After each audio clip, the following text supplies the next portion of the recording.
እኩለ ሌሊት ነው። በባህር መካከል ያለችው ሰው ሰራሽ ደሴት በሁለት አስፈሪ ፍንዳታዎች ላይ ተናወጠች። መብራት ጠፋ። መውጫ መንገዶች በሙሉ በእሳት ተዘጉ። 126 ሰራተኞች በሕይወትና በሞት መካከል ተቀረቀሩ። ከበስተጀርባቸው ያለው እሳት እያቃጠላቸው ሲመጣ ወደ ባህሩ ለመዝለል ጫፍ ላይ ቆሙ። ነገር ግን ቁልቁል ሲያዩ የባህር ውሃ ራሱ በነዳጅ ምክንያት እየነደደ ነበር። እስከ መጨረሻው አብራችን ቆዩ። ለቻናሉ አዲስ ከሆኑ ደግሞ ሰብስክራይብ በማድረግ ቪዲዮ ጀምሩት። እንደ አውሮፓውያን አቆጣጠር በአፕሪል 2010 በአሜሪካ ሜክሲኮ ባህር ሰላጤ ላይ እንደ አንድ ትንሽ ከተማ የምትንሳፈፍ ግዙፍ የነዳጅ ማውጫ ሰው ሰራሽ ደሴት ነበረች። ይህች ማሽን ዲፕዋተር ሃራይዘን የምትባል ሲሆን በወቅቱ የዓለማችን እጅግ ዘመናዊና ውድ ቴክኖሎጂ ውጤት ነበረች። በውስጧም ከ120 በላይ የሚሆኑ መሐንዲሶች፣ ሰራተኞችና የቴክኒክ ባለሙያዎች በፈረቃ ሌትና ቀን ይኖሩባት ነበር። የዚህች ግዙፍ ደሴት ዋና ዓላማ በባህር ወለል ስር በሺዎች የሚቆጠሩ ሜትሮች ጥልቅ ቦታ ላይ ያለው ነዳጅ መቆፈር ነበር። ለወራት ያክል ሰራተኞቹ ከቤተሰቦቻቸው ርቀው በዚህ በባህር መካከል በተሰራው ሰው ሰራሽ ደሴት ላይ ስራቸው ያከናውኑ ነበር። የአካባቢ ሁኔታ በኃይለኛ ማዕበልና በባህር ንፋስ የተከበበ ቢሆንም ሰራተኞች ግን ለስራቸው ትልቅ ዋጋ ይሰጡ ነበር። እያንዳንዱ ሰራተኛ የራሱ የሆነ የኃላፊነት ድርሻ ያለው ሲሆን የዕለት ተዕለት ህይወታቸው በጥብቅ ዲሲፕሊን ይመራ ነበር። ይህቺ ደሴት በቢሊዮን የሚቆጠር ዶላር የሚያወጣ ለዓለም ኢኮኖሚ እጅግ ወሳኝ የሆነ ፈሳሽ ወርቅ ታወጣ ነበር። የነዳጅ ኩባንያው ከፍተኛ ትርፍ ለማግኘት ሲል ሰራተኞቹ ሌላ አዲስ ጉድጓድ እንዲቆፍሩ በከፍተኛ ሁኔታ ያጣድፏቸው ነበር። ሰራተኞቹም ምንም እንኳን ስራው አደገኛ መሆኑ ቢያውቁም የተሰጣቸው ግዳጅ ለመወጣት ሲል ሌትና ቀን ይደክሙ ነበር። ነገር ግን ከዚህ ሁሉ ሰላማዊ የሥራ እንቅስቃሴ በስተጀርባ ታላቅ ጥፋት እየመጣ መሆኑን ማንም የገመተ አልነበረም። ይህ ታላቅ አደጋ በድንገት የተከሰተ ሳይሆን በሰው ልጅ ስህተትና ስግብግብነት ምክንያት የመጣ መቅዘፍት ነበር። የነዳጅ ቁፋሮው ከተቀመጠለት የጊዜ ሰሌዳ በላይ በመዘግየቱ ምክንያት ኩባንያው በየቀኑ በሚሊዮን የሚቆጠር ዶላር ይከስር ነበር። ይህንን ኪሳራ ለማስቀረት የኩባንያው የበላይ ኃላፊዎች የደህንነት ምርመራዎች በአግባቡ ሳይጠናቀቁ ስራው እንዲቀጥል ወሰኑ። በተለይም በባህር ስር ያለው ከፍተኛ የጋዝ ግፊት ለመቆጣጠር የሚደረገው የሲሚንቶ ማጠናከሪያ ስራ ጥራቱ የጠበቀ አልነበረም። የከርሰ ምድሩ ጋዝ ወደ ላይ እንዲያወጣ የሚከላከለው የተፈጥሮ መከላከያ በኃይለኛ ቁፋሮ ምክንያት መላላት ጀመረ። የደሴቱ ዋና መሐንዲሶች የደህንነት ስጋት እንዳለና የግፊት መለኪያው ያልተለመደ ምልክት እያሳየ መሆኑ አስገንዝበው ነበር። ነገር ግን የኩባንያው አስተዳዳሪዎች ትኩረታቸው ሰዓት ማክበርና ወጪ መቀነስ ላይ ብቻ ስለነበር ማስጠንቀቂያውን አቁት። በዚህም ምክንያት በባህር ወለል ስር ያለው ከፍተኛ የሃይድሮካርቦን ጋዝ በሲሚንቶ ስንጥቅ ውስጥ ቀስ እያለ ማለፍ ጀመረ።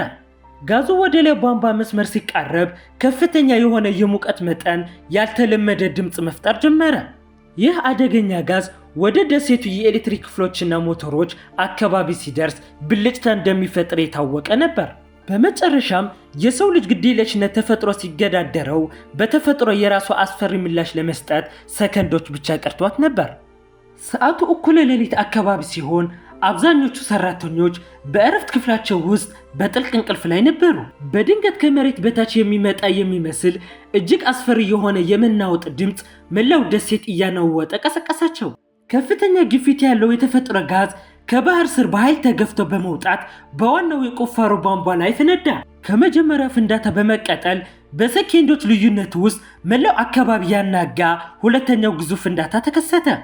ይህ ፍንዳታ መላው የዲፕዋተር ሃራይዘን ደሴት ወደ አንድ ግዙፍ የሚነድ እሳት ኳስነት ቀየራት። በክፍሎቹ ውስጥ የነበሩ የብረት በሮችና ግድግዳዎች በኃይለኛው የአየር ግፊት ተገንጥለው በየአቅጣጫው ተበተኑ። የኤሌክትሪክ መስመሮች በሙሉ በአንድ ጊዜ በመቆራጣቸው ምክንያት ደሴቱ በጭስና በጨለማ ተዋጠች። ሰራተኞቹ ከአልጋቸው ተፈንጥረው ሲወድቁ የነበልባሉ ሙቀትና የሚጮኸው የእሳት ድምፅ ጆሮአቸው ያደነቆረው ነበር። የእሳቱ ነበልባል ወደ ሰማይ እስከ 100 ሜትር ከፍታ ላይ በመውጣቱ ከብዙ ኪሎ ሜትሮች ርቀት ላይ ይታይ ነበር። በደሴቱ ላይ የነበሩ አውቶማቲክ የደህንነት ማጥፊያ መስመሮች በሙሉ በፍንዳታው ጥንካሬ ምክንያት ሙሉ በሙሉ ወደሙ። በዚች ቅጽበት ሰላማዊ የነበረ የሥራ ቦታ ተስፋ መቁረጥና እልቂት ወደ ነገሰበት አስፈሪ ሲኦል ተቀየረች። በዚህ አሰቃቂ ምሽት ሰራተኞቹ በጭስ ታፍነው እንዳይሞቱና በእሳት እንዳይቃጠሉ በከፍተኛ ሁኔታ ይጓዙና ይሮጡ ነበር። እሳቱ የሚነሳበትና የሚስፋፋበት ፍጥነት በጣም ከፍተኛ ስለነበር እያንዳንዱ ሰከንድ በሕይወትና በሞት መካከል ነበር። ዋናው የመውጫ መንገድ በእሳት በመዘጋቱ ምክንያት ሰራተኞቹ አማራጭ መንገዶችን በጭስ ታፍነው ይፈልጉ ነበር። አየር እያጠራቸው፣ አይናቸው በጭስ እየታፈነ፣ አካላቸው እየተቃጠለ ወደ ድንገተኛ አደጋ መውጫ አመሩ። ጓደኛ ለጓደኛ የተደጋገፉ የወደቁትን እያነሱና የተጎዱትን በትከሻቸው እየተሸከሙ ወደፊት ይገፋሉ። በደሴቱ ላይ ያለው የብረት ወለል በሙቀት ምክንያት እየቀለጠ ስለነበር መርገጥ ራሱ እጅግ አሰቃቂ ስቃይ ነበረው። ሁሉም ሰው ወደ ሕይወት ማደኛ ጀልባዎችን ለመድረስ የመጨረሻውን የጉልበት ጥረት ያደርግ ነበር። ይህ መሯሯጥ ዝም ብሎ ፍርሃት የፈጠረው ሳይሆን ለመኖር ቤተሰብ እንደገና ለማየት የመነጨ ተጋድሎ ነበር። በዙሪያቸው ያለው ባህር ራሱ በፈሰሰው ነዳጅ ምክንያት በእሳት እየተቃጠለ ስለነበር ማምለጫው እጅግ ጠባብ ሆነ።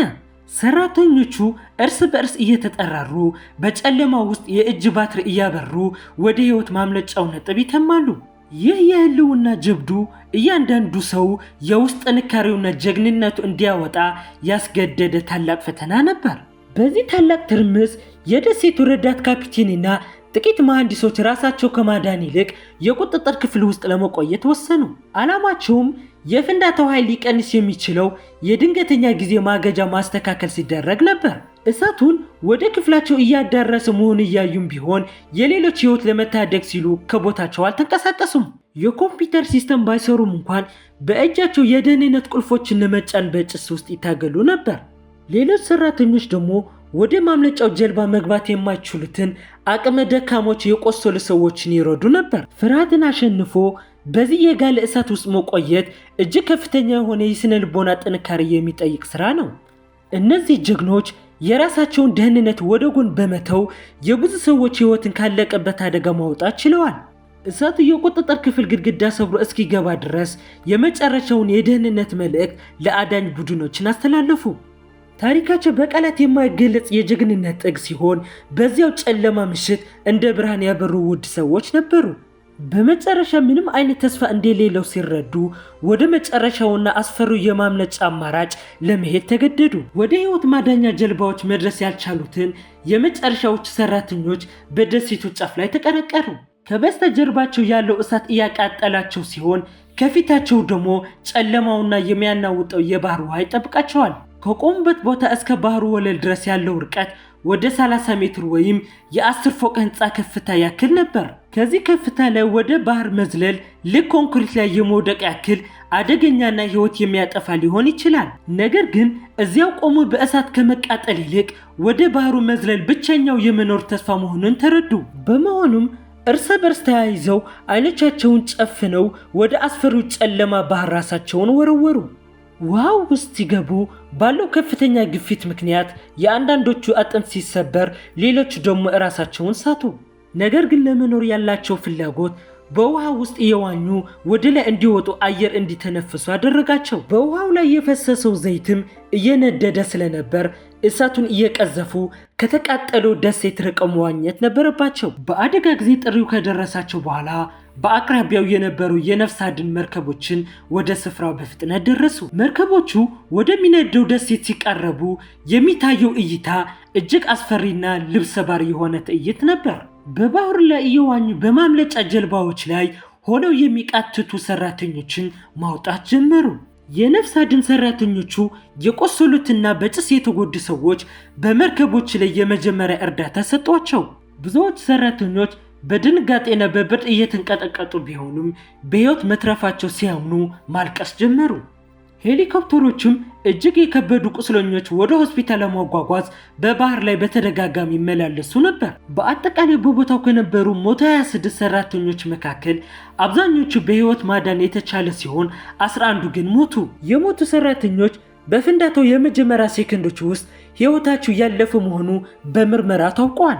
የተረፉት ሰዎች ግን በዚያ በእሳት ባህር ውስጥ አልፈው በመውጣታቸው ዳግም የተወለዱ ያህል ተሰማቸው።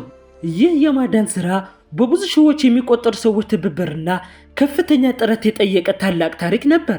ነገር ግን ዲፕ ዋተር ሃራይዘን ሰው ሰራሽ ደሴት ታሪክ በዚህ አላበቃም። ለዓለም ትልቅ ትምህርት የሰጠ ክስተት ሆኖ ቀጥለዋል። ከፍንዳታው ከሁለት ቀናት በኋላ ያቺ ግዙፍ የቢሊዮን ዶላር ሰው ሰራሽ ደሴት ሙሉ በሙሉ ሰምጣ ባህር ውስጥ ቀረች። ከባህር ስር የተሰበረው ቧንቧ ለ87 ቀናት ያህል በሚሊዮን የሚቆጠር በርሜል ነዳጅ ወደ ባህሩ አፈሰሰ። የነዳጅ ኩባንያው ከፍተኛ የገንዘብ ቅጣት የተጣለለት ሲሆን የህግ ባለሙያዎች ጥብቅ ቁጥጥር እንዲኖሩ አደረጉ። የሰው ልጅ ስግብግብነትና ግዴለሽነት ምን ያክል ውድ ዋጋ እንደሚያስከፍል ትልቅ ማሳያ ነው። ይሁን እንጂ ከዚህ አስፈሪ እሳት የወጡ ሰዎች ታሪክ ዛሬም ድረስ እንደ ትልቅ ጀብድ ይነገራል። ታሪኩ በሆሊውድ ደረጃ ትልቅ ፊልም የተሰራለት ሲሆን በሚሊዮን የሚቆጠሩ ተመልካቾችን ያስለቀሰ ነው። ፊልሙም ዲፕ ዋተር ሆራይዘን በሚል በ2016 ማርክስ ዋልስበርግ መሪ ተዋናይ የተሰራ ነው። ውድ የቻናላችን ቤተሰቦች የዛሬው የሰው ሰራሽ ደሴት ታሪክ ይህን ይመስላል። እንደዚህ ያሉ እውነተኛ ቪዲዮዎችን ወዲያው እንዲደርሳችሁ ቻናሉን ሳብስክራይብ ያድርጉ። ለሌሎች ሰዎች ተደራሽ እንዲሆን ደግሞ ሼር በማድረግ ላይክ እና ኮመንት በመጻፍ ቤተሰብ ይሁን እላለሁ። በቀጣይ በሌላ ቪዲዮ እስከምንገናኝ ሰላማችን ይብዛ።